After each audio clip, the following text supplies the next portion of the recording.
آپ نے تو یہ سمجھا ہے کہ یہ جتنے بھی مدرسوں کے اندر پڑھانے والے، مسجدوں میں نمازیں پڑھانے والے ہیں، یہ پیسہ لے رہے ہیں تو یہ دنیا پرست ہیں۔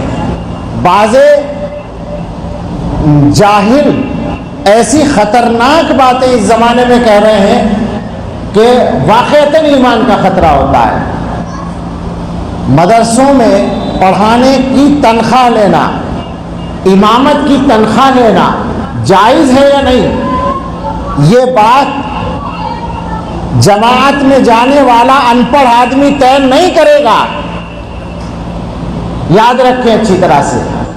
یہ مسئلہ مدرسے سے یوں ہی سرسری طور پر پڑھ کے نکل جانے والا مولوی بھی نہیں طے کرے گا۔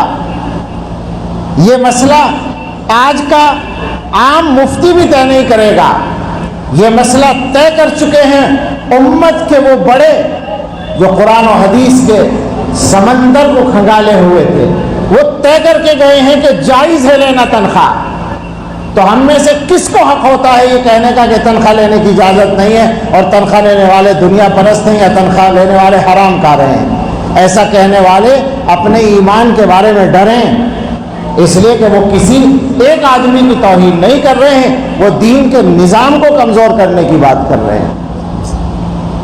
اللہ کے رسول صلی اللہ تعالی علیہ وسلم نے دینی کاموں پر اجرت دی ہے اپنے ہاتھ سے، اور آپ کے صحابہ نے دی ہے۔ کون ہوتا ہے کوئی بات کرنے والا؟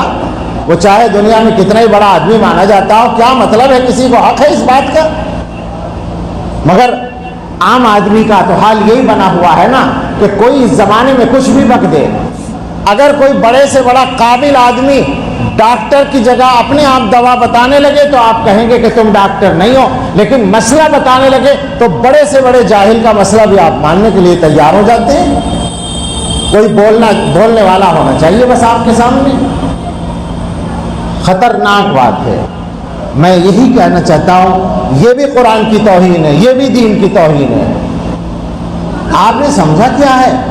یہ جو بیٹھے ہیں ان میں سے، یہ جو مدرسوں میں پڑھانے والے ہیں، یہ جو مسجدوں میں امامت کرنے والے ہیں، اگر یہ آپ کی امامت چھوڑ دیں، آپ کے مکتبوں اور مدرسوں میں پڑھانا چھوڑ دیں اور دکانیں کھول کر بیٹھ جائیں تو کیا ان کے ہاتھ پیر ٹوٹے ہوئے ہیں کہ یہ آپ سے زیادہ نہ کما لیں؟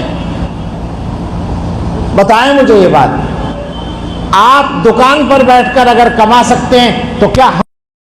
دوستو بزرگوں، آج ہم نے ایمان محنت کو نہیں سمجھا، اس کی وجہ سے ہر آدمی اپنے اپنے شعبے میں کہہ رہا ہے کہ میں بھی دین کا کام۔ ابھی وہاں علماء میں بات کر رہے تھے مولانا صاحب، تو ایک آدمی یہ کھڑے کے کہا ہم مدرسے پڑھاتے تو دین کا کام کر۔ کہا کس نے بولا تم بغیر اجرت کے پڑھاتے آپ؟ تو کہا نہیں۔ کہا جو چیز اجرت لی جاتی ہے اس کو دین بولتے ہیں۔ کہا وہ تمہارا کام کر رہے تم، لیکن دین الگ شعبہ ہے، ایک سال تم کو بھی لگانا پڑے گا۔ ایک سال لگانے ہوئے علماء اکرام کو ایک سال لگایا جا رہا ہے۔ کہا بعض لوگ مدرسے میں پڑھانے کو بھی دین سمجھ رہے، یہ بھی بڑا دھوکہ ہے۔ وہ اپنی ضرورت کے لیے پڑھا رہے، بھئی اپنی ضرورت پوری ہو رہی نا، بچوں کی ضرورتیں ہے، پگار ہے، اپنے شادیوں کا مسئلہ ہے، گھروں کا مسئلہ ہے۔ کہا یہ ضرورتیں پوری کرنا یہ شریعت ہے، لیکن اس کو دین سمجھ کے کہ میں بھی دین کا کام کر رہا، یہ دھوکہ ہے۔